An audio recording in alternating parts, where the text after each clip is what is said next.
Let's bring you a story now about the camera brand Leica, a German camera manufacturer actually, which is causing a headache for censors in China. It's all about a promotional video linked to the company, which makes reference to the famous Tank Man photo from 1989's Tiananmen Square massacre. You might well have seen that image, the photo of a lone man with his shopping, standing in front of a column of tanks to bring them to a halt. We got our China media analyst Kerry Allen to explain what the video shows. Well, the video is a dramatisation of a journalist capturing photos from the Tiananmen 1989 incident. So there's a journalist, he's very nervous, he's taking photos out of the window, and you see in his camera lens a reflection of the original picture of the Tank Man. So you see this photo, and then him running out of the building, being stopped by Chinese officials. So it's all very dramatic.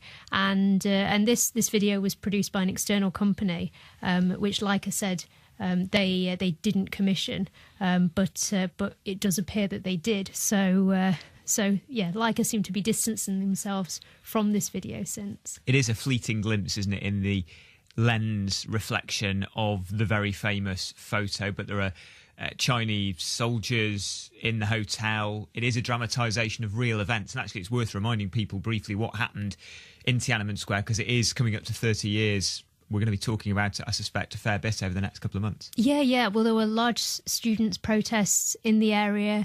There was martial law was implemented in Beijing. So, at the time, the images were striking these tanks taking over big central areas of Beijing. The photos are really quite shocking, and there are a lot of photos from the time of people being murdered or people dead. It's something that the Chinese government refuses to acknowledge whatsoever. Activists say that every year there's a stepping up of censorship in the country to suppress any mentions whatsoever of the 1989 event. So yeah, if people, for example, on China's search engine Baidu, which is like Google, they search Tiananmen, they won't get, as with Google, they'd see student protests. They might see some quite horrific images, but on Baidu they'll just see sunny pictures of the Forbidden City and Tiananmen Square in the sunshine.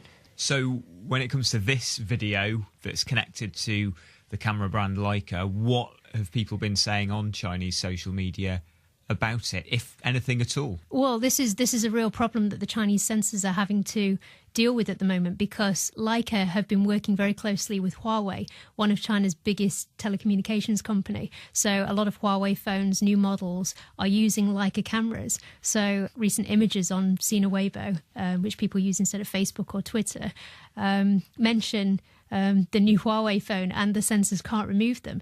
But they are conscious that with something like this, that there will be people aware that Leica has been now linked to Tiananmen.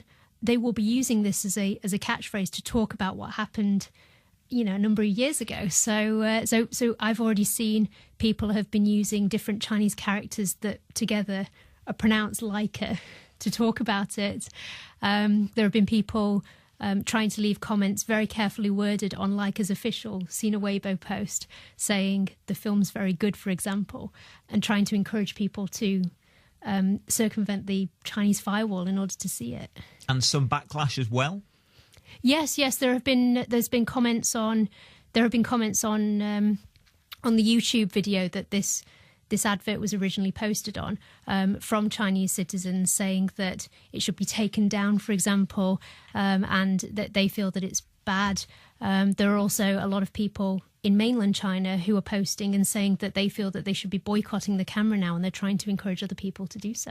It is 30 years ago. It's a very famous thing that happened to lots of people around the world. If you follow the news and you were watching it in 1989, you'll know all about Tiananmen Square and what's happened there. In China, has that censorship been successful? Do people know about what happened, or has the government policy worked and people have no idea? They don't know at all. There are areas like Hong Kong, for example, there will be small vigils every year, but in mainland China, the government, this has been their biggest operation of censorship really in the country, and a lot of the censorship we see today largely comes from this incident.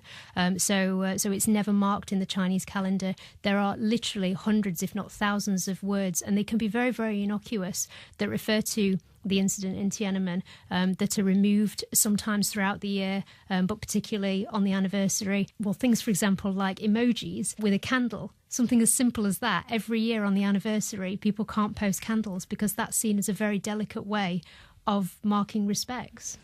Thanks as ever to Kerry Allen explaining stories from China here on OS.